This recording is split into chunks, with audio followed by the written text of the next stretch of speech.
Thank you very much. It's a real honor to have the highly respected, the great Prime Minister of the Kingdom of Norway with us today, who, as you know, has been doing a fantastic job and truly respected throughout the world as a leader. And thank you very much for being here. We appreciate it. And we're going to be having a meeting in the Oval Office in a little while where you'll be invited back and you can ask some questions. It's also a pleasure to have my friend who did such a good job at NATO, my great friend, right? So you really did. We started off, they had no money, and they ended up having a lot of money after we said, you got to pay up. But you did a fantastic job, and thank you very much. And I'm glad you're here. Glad we meet each other again under these circumstances. So we'll be meeting in a little while at the Oval Office, and if you have maybe one or two questions, we'll do it now, and after that we'll go to the Oval. Yes. Mr. President, on Russia, do you still believe that Putin is serious about peace given the events overnight in Ukraine?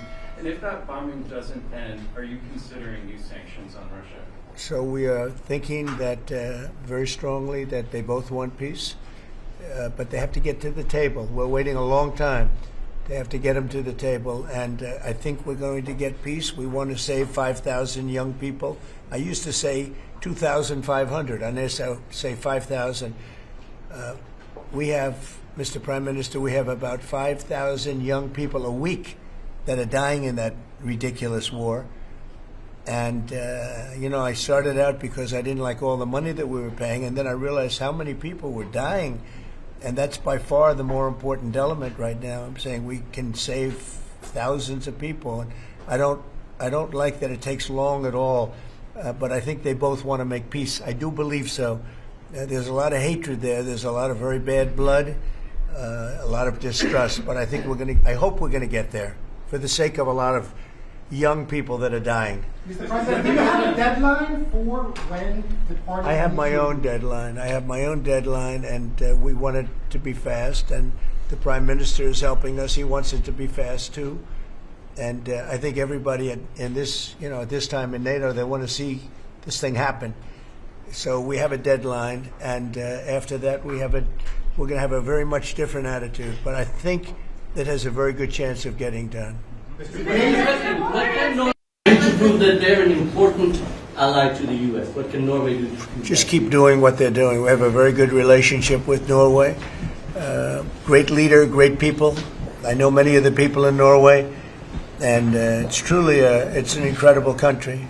So all they have to do is keep doing what they're doing, I think, is probably the best answer I can give. Yeah. As you pointed out, the former Secretary General of NATO is here. Yes. Mr. Stoltenberg, how important is the NATO defense alliance, Mr. President? Is it sacrosanct from your perspective? Well, it's a very interesting question. It's certainly very important for Europe, and I think without us it wouldn't be as nearly as powerful. And as the former Secretary General, who did a great job, can tell you, I played when I was there a very big role in making sure that NATO is funded by the 28. At that time, they had 28 countries, including us, because many of the countries weren't paid, and they ended up being paid, you would say. And the Secretary General was very, very nice about it, as far as I was concerned. Other presidents went in, they made a speech, and they left, and that kept going on. And in the meantime, they had no money. And the United States was paying far more than its fair share. You could say that they were paying, I actually said sometimes it looked like 100%, and it was unfair. And the two of us worked very well together, and we took care of the situation. There are some Mr. President. Yeah, please, go ahead. Norwegian statistics are showing that the U.S. actually has a trade surplus with Norway. Are you going to be looking into that and see which of the countries are actually in a trade surplus? Yeah, well, with the United States, almost everybody has a surplus. But not It's really an amazing, numbers. it's an amazing phenomenon. No, there's a surplus of a couple of $1 billion, I think you have with us. I congratulate you. That's very good. We got to get a little bit of that for ourselves, maybe. But they do have a surplus. Norway has a surplus. Mr. President, in the current tariff situation, situation. Analysts have pointed out that the US actually need allies. Do you consider Norway as a possible ally in this situation? I think Norway's always been an ally. They've been somebody we've been very close to, very friendly with. Maybe more so now with me than other people, but I think Norway's always been a great ally, yeah. Norway's been a friend. That's a very strange question, actually, because the US is our lead ally, and we build on a relationship which we will talk about now, Mr. President. Yeah. It's of high relevance, and I'm very happy that we have Secretary of State and Secretary of Defense. So this is a very strong tie. But it was a question about ally in the tariff situation specifically. Tariff situation. Yes. Oh, well, that's we're talking about a little bit different subject then. We're talking about a different type of ally. No, in this case, he would be very much inclined to be an ally of Norway because he wants to make the best business deal possible. And Norway and the Norwegians are great business people. They're great traders. They're great, very smart nation, very well-managed nation. Has been for a long time, and in particular now with this leadership. But we'll be talking about trade and other things, and I think we're going to come to a conclusion very quickly. Mr. Prime Minister, I was wondering whether you think that Donald Trump, for his effort in Ukraine and otherwise, deserves to be nominated for a Nobel Peace Prize.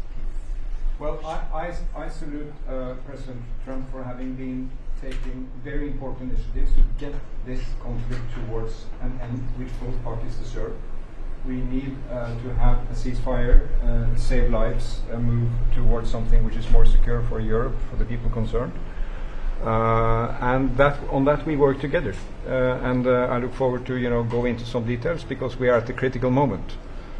On that price, that is a committee taking care of that, which is completely working on its own terms, and I cannot comment on that. Mr. President, a question on China. But thank you very much for that question. May I ask you the question on China? I like that question.